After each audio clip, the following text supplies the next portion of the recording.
Morning, everyone. Is anyone moderating this session?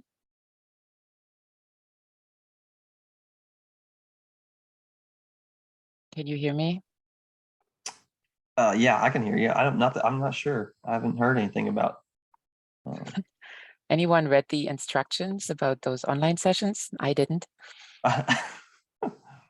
Yes, I'm here. Oh, you're moderating? No, I'm the first one to present my paper. And I even didn't find the share screen. I guess I'll be moderating then. So yeah, we start with the first paper then, if nobody else is doing that. Go ahead.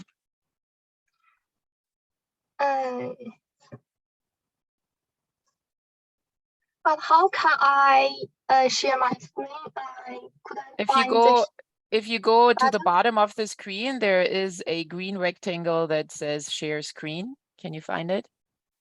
At the bottom of your screen, just hover over it with your mouse.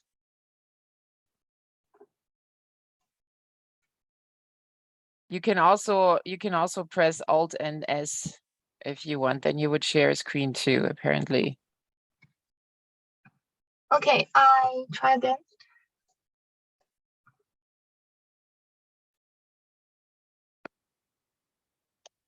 And now she just logged out.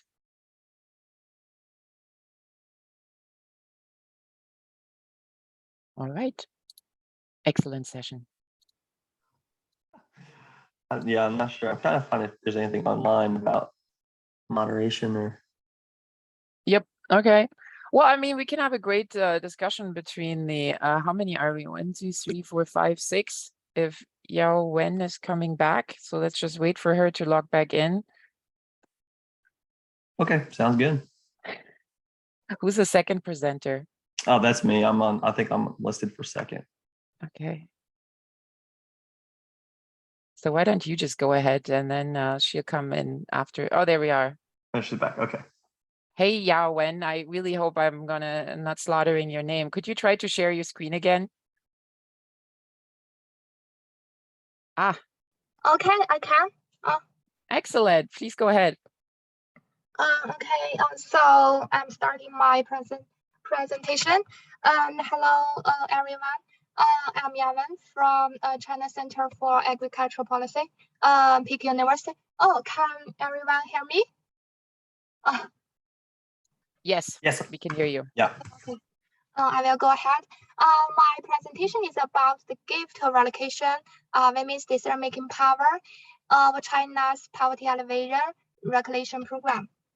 As we know, women empowerment is one of the core issues of economic development, particularly in the developing world. And women's intra-household decision-making power is an important component of women empowerment.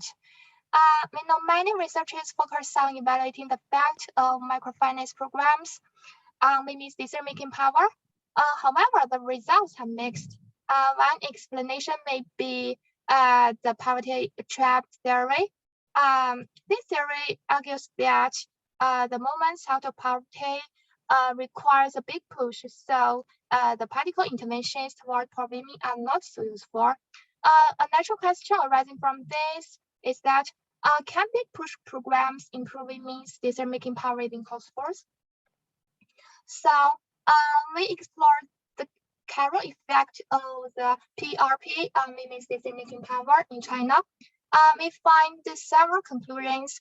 First, we find that relocation is associated with a large increase in married women's relative decision-making power. And our channel analysis finds that the increase of absolute non-farm wage income instead of the relative non-farm wage income of married women acts as a determinant of their relative decision-making power, and also increased access to microcredit and unit campaigns for relocated households are also important channels. We also find heterogeneous effect of relocation among different groups. We think our paper contribute to the literature moving twofold. First, we think our paper is closely related to literature and intra-household decision-making power. To the best of my knowledge, this paper is also the first paper to employ the PRP to study the changes of women's decision-making power in China. And we also contribute to the understanding of how relocation affects household incomes, especially women's decision-making power in developing countries. As for the history of China's PRP, we can divide into 3 stages, and our paper mainly focuses on the third stage, which ranges from 2016 to 2020. After stage victory of the poverty reduction in China, there is still remaining poverty concentrated in several mountainous areas, and it would be quite difficult for these populations to move out of poverty if they remained where they were. There are some figures. First, more than 9 million people relocated with 5 years in the third stage, and the relocation time really depends on the construction progress of some resettlement project. So the relocation time is exogenous to sampled households, and there are several follow-up actions. It is worth noting that in the resettlement community, there are a wide range of measures targeted at women, such as the workshops and the trainings to upgrade women's vocational skills. Our survey is a longitudinal survey, which were conducted in 4 wings, or primarily determined, designed to evaluate the impact of PRP on the welfare of relocated households. The sampling design is mainly the stratified random sampling, as we can see from figure 1. The distribution of 16 sampled countries in shaded blue is quite presentative. And we also conduct several restrictions to our sample selection. They restrict data to the 2 latest wave, since the household decision-making power module were only conducted in these 2 waves, and we exclude households polluted by other policies and restrict our attention to households that had at least 1 cohort. Finally, we got an analytical sample of around 2,000 households. Our dependent variable is women's aggregate relative decision-making power, which is defined as number of decisions made by wife minus the number of decisions made by husband. And we can say women's aggregate decision-making power is significantly higher for relocated households, and wives made around 3 fewer decisions than their husband on average.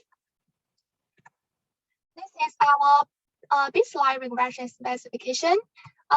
The coefficient of interest is beta 1. And we also contrast wives, husband, households characteristics, and household relocation year fixed effect. However, there may exist potential selection effects, so we employ the RV strategy. Our IV is a dummy variable indicating whether the household should relocate at the survey year according to the relocation plan of the villager group.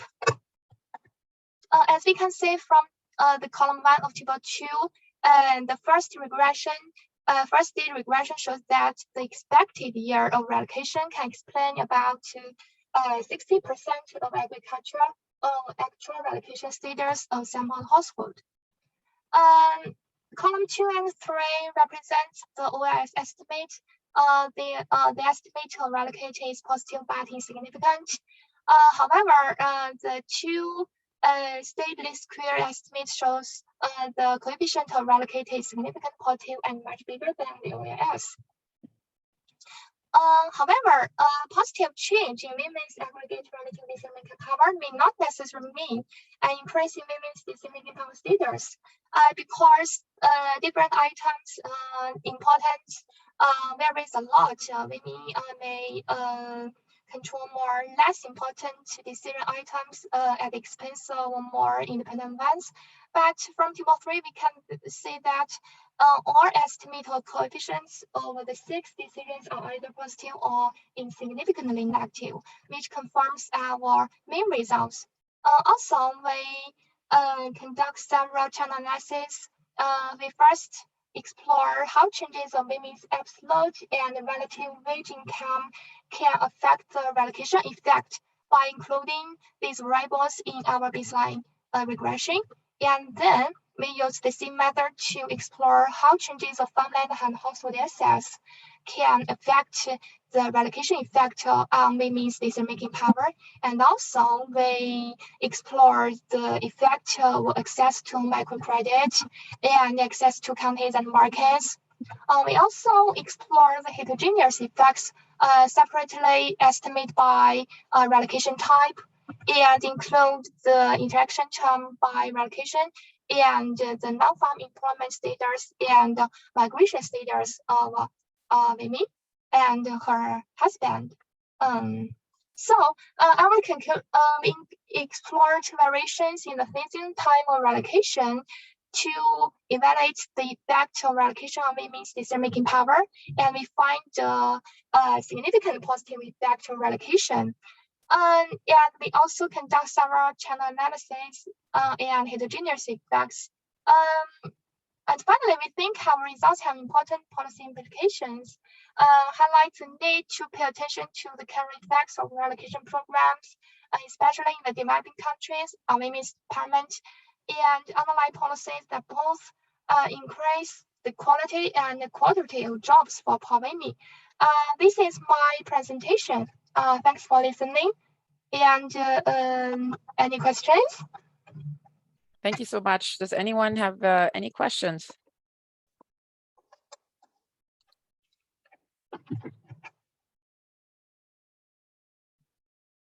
That was really interesting. Thank you so much. I'm wondering, there's a lot of research here in the business literature in the United States about the ability of women to network. So they're big networkers in comparison to men. Have you looked at that in terms of that research? So there, it's easier for them to find social connections, and I wonder what the impact would be on that. Thanks for your question.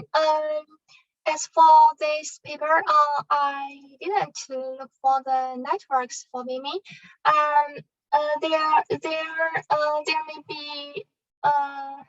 There may be the feature of the program, and the program provides many jobs by the government, but not from their network. But I will explore this point. Thank you. Okay, thank you. Josh, you're next. Great. Let me share my screen here. We can get started. Can everybody hear me okay? Yes. Everybody see the screen there? Not yet. It just says started. There we go. Okay, is it up? Okay, awesome. All right, well, hi everyone, and I'm Josh Beverly, and I will be presenting the paper, The Dynamics of Labor Force Participation, All Quiet on the Appalachian Front, that I wrote in conjunction with Clint Neal and Shamar Stewart. Today, I will be, just briefly, of course, discussing the introduction, motivation, methodology, results, conclusions, and a few policy implications that we have in this paper. In this paper, we study specifically the role and relative importance of national, regional, and state level influences on the change in U.S. state labor force participation rates over time. So this is important because not all responses to economic or labor market shocks are created equal. And so that is to say that responses to these shocks vary within and across geographic areas. And so, for example, we see that back in the 1970s, while most U.S. areas really experienced declines in economic activity during the OPEC oil embargo during that time, the Appalachian region specifically experienced soaring employment, labor force participation rates, and earnings due to its connection with oil and natural resources and gas and like that, and the major industries in the area. And so that's one example of why we study the spatial spatial role and influences on labor force participation rates. But a few more reasons why we do in this paper is that because if there's a common labor force participation behavior over space and time, has implications for employment growth, GDP, timing, or even labor policy, timing of labor policy in general. Secondly, there's a unique kind of relationship that's documented in the literature between the Appalachian region and labor force participation. And it's kind of a debate over the last 20 or 30 years of whether or not this kind of relationship exists and like that. And so we add to that discussion in this paper as well. And then parts of the Appalachian region, if you're unfamiliar, is they're regarded as some of the most economically distressed areas in the US. And so the Appalachian region and the US in general have much to gain with increases in labor force participation rates and economic prosperity if we can see those increases for some of these places. So we study spatial influences on labor force participation rates over time by using monthly US state labor force participation rates from 1976 to 2020. And we use a dynamic factor model with time varying parameters and stochastic volatility to capture this kind of a co-movement or in the labor force participation rates across the nation and within the Appalachian region. And so anything that's not kind of attributed to the co-movement at those two levels, we then designate as an idiosyncratic fluctuation or that's represented as like a state specific factor. So we've got these three different latent factors that we calculate with this model.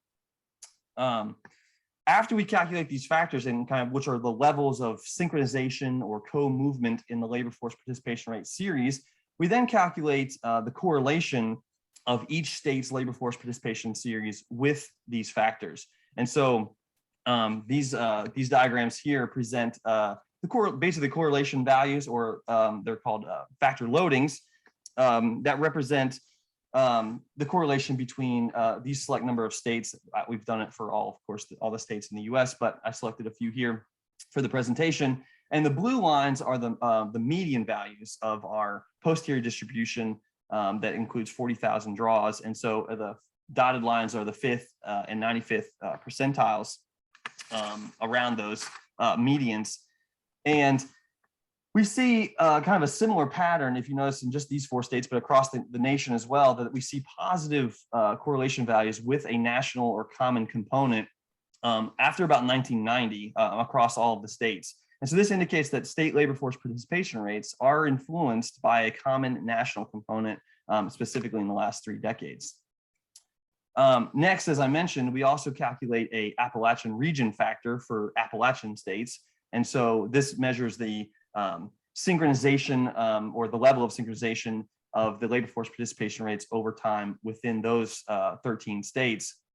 And we calculate the correlation of each state labor force participation series with that factor as well. And so once again, the blue lines are the medians of our posterior distributions. And then the dotted lines are the 5th and 95th percentiles once again. And so we find that for all states, other than West Virginia in this case, so I have 3 other states here, if you can see, that they're pretty much they're pretty close to near zero correlation with a regional factor. And so we find that for most Appalachian states, there's not really, they're not influenced by any kind of Appalachian, a common Appalachian component, which kind of goes towards that debate that I mentioned earlier. So we're going to side on that end of the debate. West Virginia, though, however, does show a few points here, if you can see, of strong kind of correlation with a Appalachian component, that it is influenced by kind of an Appalachian influence. But we see that these points correspond with major shocks to the coal industry. There's coal boom and bust. That was the state's primary industry at the time. And so it's kind of more related to natural resources in that area. And then lastly, our model allows us to actually decompose the variation in the change in state labor force participation rates by how much of the variation is explained by each of the factors that we calculated. And so for a given point in time, these graphs show what proportion of the variance is explained by our 3 factors. And so you can see over time we have changes, quite a bit across within states and across states. And so I've presented here another selected number of states. We see that the purple is the national factor and this yellow is the state factor, and those 2 colors kind of dominate all the graphs here, right? So most of the variation is explained by those 2 factors, whether it be common national component or just state fluctuations in itself. The one exception, again, of course, that we see is West Virginia, And we see stronger relative regional factor contribution to the variance. And once again, back here in the the 80s, during kind of natural resource shocks, the coal industry, things like that, and then after about 2016, 2020, the Trump administration had a number of policies with natural resources that affected the state of West Virginia as well. And so we see that here as a regional factor. But it is something that we do plan, West Virginia specifically is something that we do plan to investigate further in the future. We do see a couple other things. So if you notice that there's large national factor contributions during times of like national recession or shocks, so like 1991 recession, 2001 recession, following the 2008 to 2009 recession, and the labor force participation drop-offs in 2010, and then of course the COVID-19 pandemic in 2020. And we see those across all the states. We also even see, for example, in Louisiana here, 2005, of course, Hurricane Katrina. And so it had a strong idiosyncratic or a state-specific effect for the state of Louisiana as well. And so, and we note that these shocks, it's interesting because our results do give us some implications for the timing of shocks. So even national recessions, we see that a state factor or a national factor or a national component really only lasts a few years before other factors or components kind of take over in changing labor force participation rates in each of the states. So what do all these kind of results mean for application and so for policy? Well, first of all, given that we see that there is relatively more, that US states labor force participation rates are relatively more influenced by a common national component over time, we suggest that this also makes individual states and the US overall more vulnerable to national labor market shocks, right? So it kind of makes sense as states, series and stuff are behaving more the same way, that a large national shock, for example, like COVID-19, could have a larger effect on labor force participation rates and the economy in general in the future. So that's something that's important to keep in mind for federal policy as those states, the states of the United States become more synchronized. Also, from the last side, we saw that the shocks don't last very long. And so during those shocks, there's a lot of divergence, right? Different states respond in different ways, as I mentioned from the example earlier. And so we suggest that states may recover from negative labor market shocks faster if more targeted policy is implemented during those short periods of time. And federal policy at these times may help some states, but hinder others. So we would suggest that federal policy might be reserved for and more suited for the times that when the state labor force participation rates are more synchronized, it can have a greater effect to help all the states. And then lastly, we find, as the title of my paper, that it's pretty much all quiet on the Appalachian front. So we don't find much evidence for a strong Appalachian influence for all the Appalachian states. Of course, West Virginia is the exception there, and we kind of contribute that to its historical dependence on natural resources and those industries in the state. So but we do plan to investigate West Virginia a little bit further in the future. All right, are there any questions?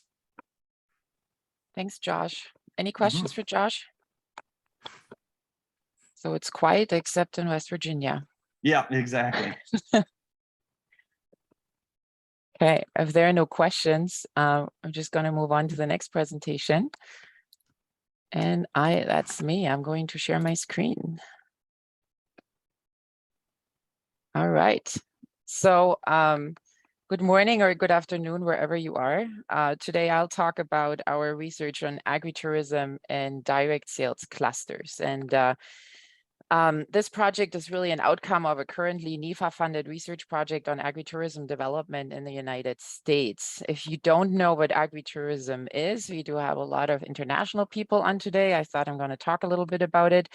You see the pretty pictures here on the right. So I like to define agritourism as every time a farmer welcomes visitors to their farm, they're going to do some kind of they're doing some kind of agritourism. So there are many definitions of what agritourism is at the state level, at the municipal level, and even most of the researchers, they all have different definitions. I really like this one, this graph on the left that shows 5 categories.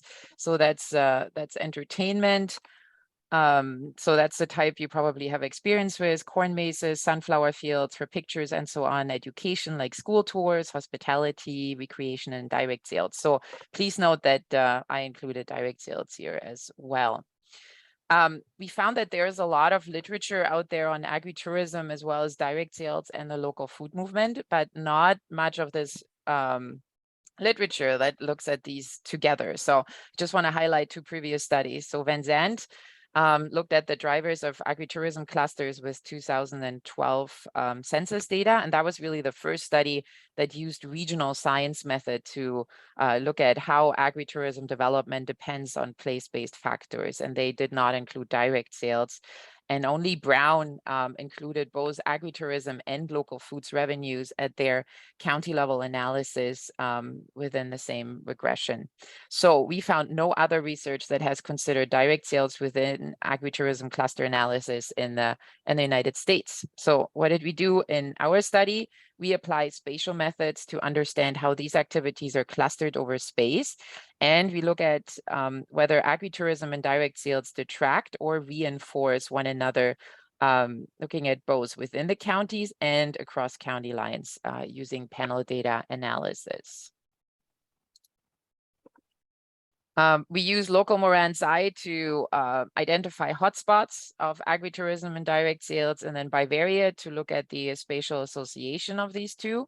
And with a seemingly unrelated regression spatial Durbin model, we look at the association of farms with agritourism and farms with direct sales. And our dependent variables are shares of farms with agritourism and farms with direct sales from the 2007 to 2017 censuses of agriculture. And then we grouped our explanatory variables in 4 groups: farm operators, socioeconomic characteristics, and farm production type. Just a couple of words about our data source. So for our dependent variables, the only data source we have is the Ag census. And there are some issues with this data collection from a research and from an extension perspective. So agritourism is defined as hay rides, hunting, fishing, and so on. And when it comes to direct sales in 2017, the census started to include value-added sales into direct sales. So 2012 and 17, they're not directly comparable. And for direct sales, only edible ag products are included. And great example, Christmas trees, they're their own category, even though they're really a classic agritourism example. So when people go out and get their own Christmas tree. And there's also no distinction between on-farm and off-farm sales. And we also don't know the type of agritourism that operators do. So we only have data from surveys. So more info on data and sources can be found online in our paper. And now I hope you like maps, because there will be a lot of them now. I'll start with the initial spatial descriptive results. From census data, we know that the Northeast has the highest share of agritourism or direct sales farms. So it's almost 19% of all farms are in the Northeast. And then you have the Western region, it's 11%, and the Midwest has the least. And then here we have the maps of clusters of agritourism 2012, 2017 on the right. Based on their local Moran's eye, the 2 largest high clusters, so that's red, are in the Midwest region in Montana, Texas, Colorado, and then another relative large one appears in the Northeast region close to New York City. And similar map was published by Van Zandt in 2018. They found that so that's a probability of a county being a hotspot is influenced by the rurality, outdoor attractions, and travel infrastructure. So in comparison, our 2017 map shows some expansion of the high clusters near New York City, and then in Wyoming and Colorado. So you see that there are lots of changes happening. And as mentioned before, when we now look at direct to consumer sales, the data are not comparable between 2012 and 2017, because more is now counted in 2017. I still put them beside each other. So as expected, the hotspots are clustered in the Northeast region and in the coastal areas, because this is where most of the farms are, and the counties around the Great Lakes. But with the data change, the clusters got smaller along the West Coast, which is very curious. Now looking at the, so because at the bivariate Moran's eye, we only look at the data change in 2017 because they're not comparable otherwise. When we consider agritourism as the X, so the local variable, and direct sales as Y, so the neighboring variable in the first map, The location of the high clusters are determined mainly by the hotspots of direct sales, and the bivariate high clusters are still concentrated in the Northeast regions, you can see. So some West Coastal counties and some counties around the Great Lakes. So when we flip this role of agritourism and direct sales as local and neighboring variables, so now that's the second map below, we can see way fewer counties identified as the high clusters. And the greater influence of direct sales compared to agritourism in determining these high clusters means that there are simply way more farms with direct sales than with agritourism. So the maps with the univariate and bivariate local Moran size show that many counties are in either the high or low clusters. So that implies we have a positive association of the two activities, but we also see many counties in the low-high or high-low clusters where we can't really tell if these two activities are positively associated. So as I mentioned, we used regression to analyze the association of farms with agritourism and farms with direct sales. So we find that agritourism and direct sales reinforce each other within the same category. Counties that have higher shares of farms with direct sales 5 years earlier tend to have higher shares of farms with agritourism and vice versa. So these mutual impacts are statistically significant within counties, but they're not consistent across neighboring counties. So more research is needed. And so we do find that agritourism and direct sales interact positively with each other. And that's important because studies that look at only one variable at a time may be missing important effects compared to when both are considered simultaneously. And as I mentioned in the beginning, not many studies look at this together. So this needs to be explored in further research. We also find that counties with more female farmers and farms with more disposable income, they have more agritourism, and counties with larger farms, they have less. And that's also similar to previous research, to their findings. And we also think that census data collection should be improved. Direct sales should include non-edibles and fiber, and we definitely need more information about the type of agritourism activities. That would be very helpful for research and extension programming. For example, we know that we have a lot of farms and ranches in Texas that offer agritourism. You saw that it was totally lighting up as a hotspot.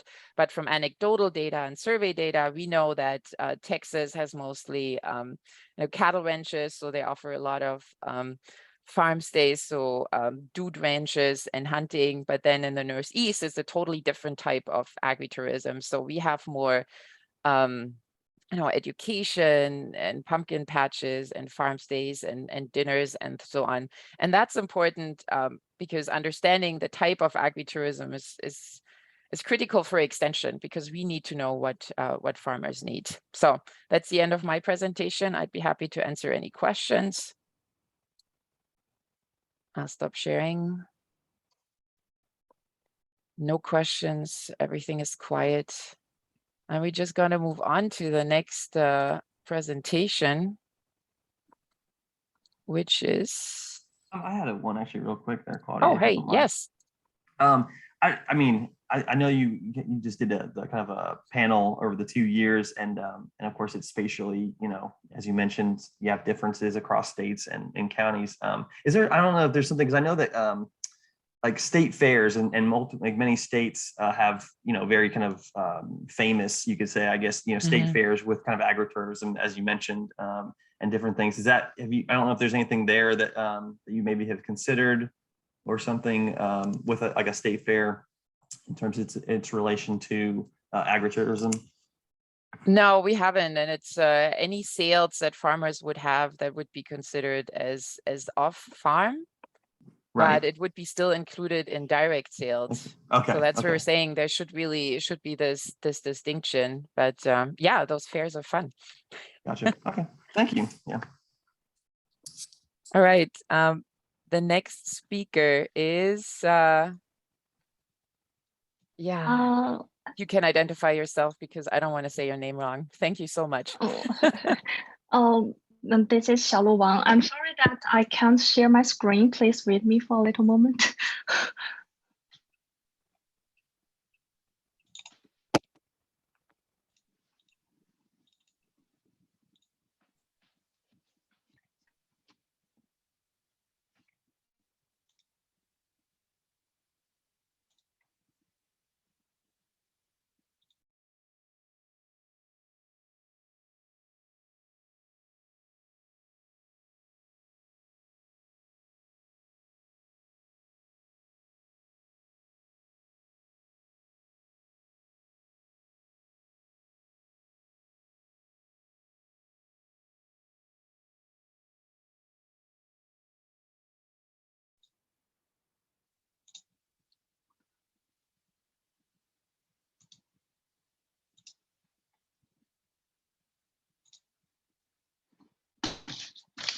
Good morning, professors, ladies and gentlemen. I'm Xiaolu Wang from China Agricultural University, and my topic today is multi-generational effects of early life hunger experience on the socioeconomic status in adulthood. I will give my report based on the following 4 factors. The first part is introduction, and here is some background information. As the COVID-19 pandemic and regional conflicts intensify, the global food security situation worsens. According to the United Nations report, the state of food security and nutrition in the world, between 720 million and 811 million people were hungry in 2020, an increase of around 180 million compared to 2019. Knowing about the consequences and the process of early life experiences is a crucial subject for human welfare. Past research tells us early life experiences can have a long-lasting impact on individuals. Hunger experiences, which directly lead to malnutrition, affect the fetus and the baby's growth in many aspects, such as brain cognition, and put them at a disadvantage in persistent health.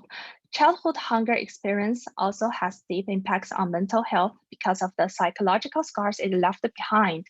When it comes to the impact on socioeconomic welfare later in life, some researchers hold the opinion that the experience of hunger makes people more risk averse and prefer saving, but others believe that it encourages people to take risks, and they find that adverse experience increases the likelihood of becoming an entrepreneur by making individuals more self-reliant, resourceful, and effective in dealing with failures. Moreover, the effects of early life hunger experiences can be transferred intergenerationally through social, economic, and biological channels. As Figure 1 shows, China experienced nationwide starvation from 1959 to 1961, providing a natural quasi-experiment for this study. After reading literature, we found that After reading literature, we find that there still exist some research gaps that can be supplemented. The first is that there is a lack of research on the multidimensional and the multifaceted impact on socioeconomic status. The second is that we find disagreements among scholars in the impact of early hunger experiences on socioeconomic status. And the third is that there are few empirical studies on the intergenerational impact of hunger experience due to the difficulty of data acquisition. So the objective of this study is to investigate how fetal and pre-3-year-old hunger experiences affect individuals' future social-economic status systematically in 3 dimensions: education, income, and occupation, and further explore whether the influences exist in the next generation with our large sample. Data used in this paper come from a 400,367 observation sample from the 6 national census of 2005 and 2015 of the National Bureau of Statistics in China, covering 31 provinces.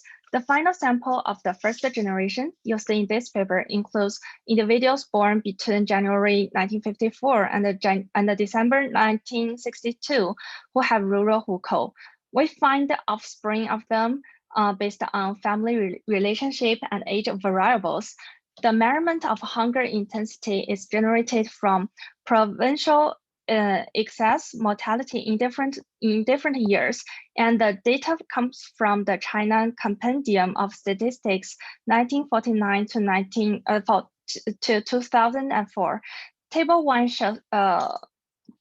shows the hunger levels vary by provinces, and we use Model 1 to estimate the hunger intensity experienced by a specific individual. Table 2 is the summary statistics, we use years of schooling to measure education, income per week to measure the income level, and occupation is measured by weekly labor supply and the occupational prestige score with reference to Chinese Occupational Prestige Measurement Index compiled by Li Chunling. These three rows report the mean value of hunger intensity experienced by individuals affected by hunger experience in utero within age 0 to 1 and within age 1 to 3. This page is about the two models we used. Following the idea of DID, we built a reduced form linear relationship between hunger intensity and adult outcomes, Y. Xi in model 2 represents personal characteristics, including a series of dummy variables like whether individual I is male, or whether it is belonging to 2005 census data and comes from rural area. This is the birth province fixed effect, and this measures the birth year fixed effect. We used the groups who experienced hunger in the fetus at age 0 to 1 and at age 1 to 3 as the experimental group, which assigned the value 1, and the groups born in 1954 to 1958 as the control group that assigned the value 0.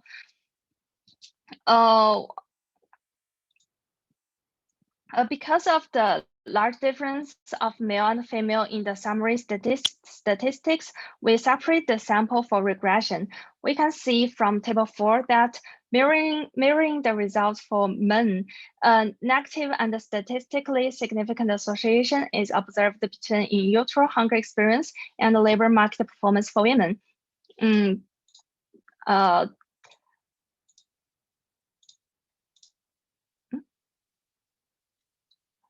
Table 5 shows that the negative effect of hunger experience during the first year of life still exists on both men and women. But we should notice that it also leads to a 0.664 years increase in females' education, which is contrary to some research. We think that this may because of the existence of patriarchal ideology, more girls starved to death than boys.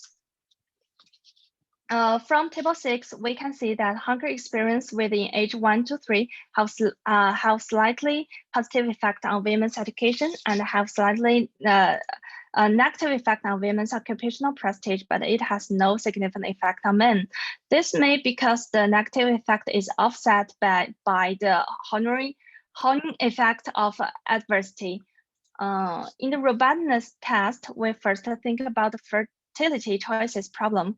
If the choices exist, the negative effects of hunger experience may also be underestimated. Since it's impossible to control, the estimation results in this paper can be regarded as the lower limit of the impact of hunger experience. Besides, we generate a variable trend, a time trend specific to the province, and add it into the model 3. It absorbs the long run time trends in the outcomes that may vary depending on the province. We find that though the result is slightly different, the effects still exist. The results of the first generation implicated that fetal hunger experience has the biggest negative effect on individual socioeconomic status, particularly on labor market performance. Positive effects of hunger experience begin to appear between 0 to 1 year of age, with the least effect of hunger experience between 1 to 3 years of age, indicating that there are some positive impacts that offset some of the negative impacts. Table 7 shows the effects of the hunger experience on the second generation. There is a significant positive effect of mother's hunger experience on female offspring's occupational prestige and labor supply. Father's hunger experience has a significant positive effect on male offspring's education and a slight significant negative effect on male offspring's income. Finally, we land on our conclusion. First, Firstly, early life hunger has the potential to impact the socioeconomic status in adulthood. The negative impact is mainly on occupational prestige and working hours. The adverse effects of fetal starvation experience are bigger than that in 1 year from birth and bigger than that in 1 to 3 years from birth. Secondly, mother's hunger experience is beneficial to female occupational prestige and labor supply. Father's hunger experience is beneficial to male offspring's education and is harmful to male offspring's income. There are also some limitations, such as unable to fully distinguish between the socioeconomic and the biological intergenerational channels, and we still face the problem of sample selection. In future, we will try to use microsurvey data to supplement the impact mechanism. We may use our 496 gene samples that have been investigated by our college in 2019 to explore the biological pathway of impact and reduce biases as well. That's all. Thank you for listening. Thank you so much. Any questions?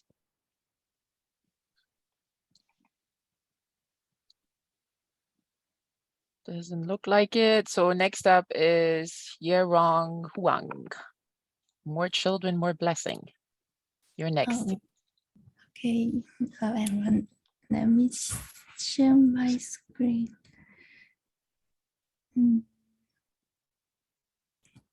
Okay, can you see my screen? Yes, we can. Oh, okay. Hi everyone. My name is Juerong Huang, and from China Agricultural University. The topic of my presentation is more children, more blessing, fertility and parental happiness in old age. And the motivation for this study is based on a phenomenon. The rapid decline in fertility over the last few decades has accelerated population aging, introducing the risk of insufficient old age support.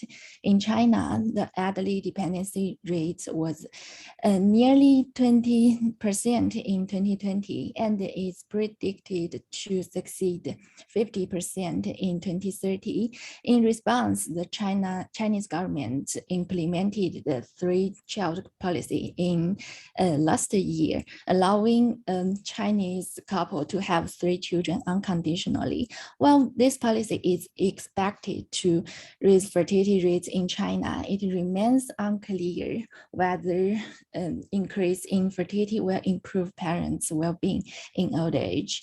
And children remain the main source of old age support for parents due to the filial piety culture.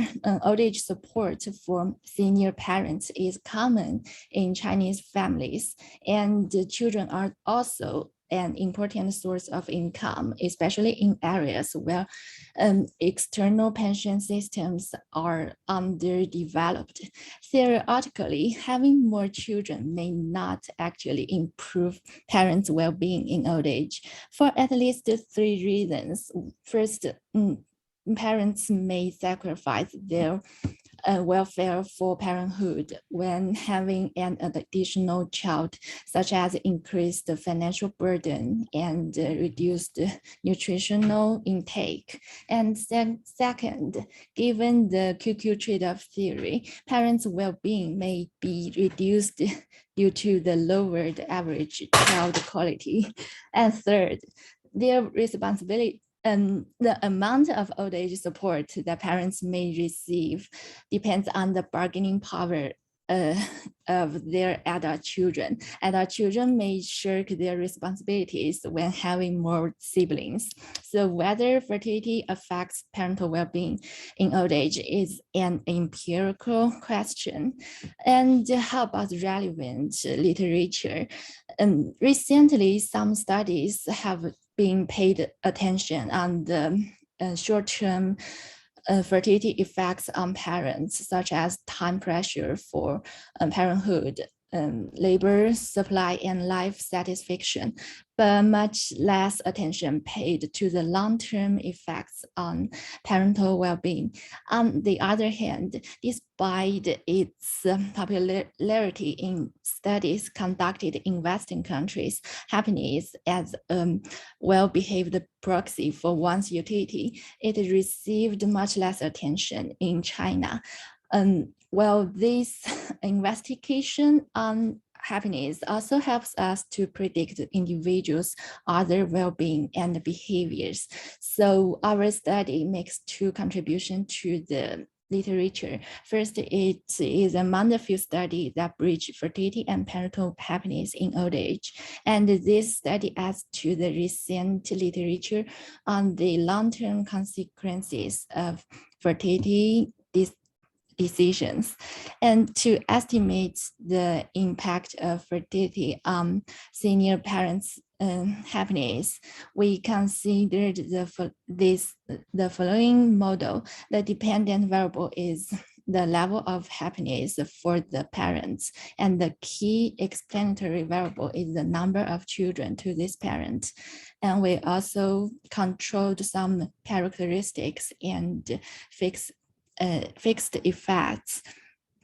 And we know the OLS estimation of the parameter beta 1 may be biased due to some unobserved factors, like healthier parents may have more children because the cost of childbearing tend to be lower for them. So we need to find a source of exogenous variation in fertility. And China's family planning policy provides us a feasible opportunity to identify the fertility effects.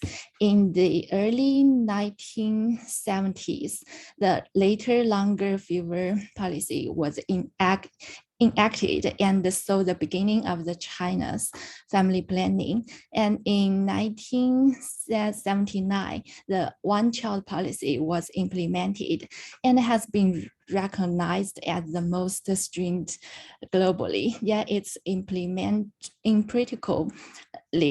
its implementation varied by region, ethic, and hukou.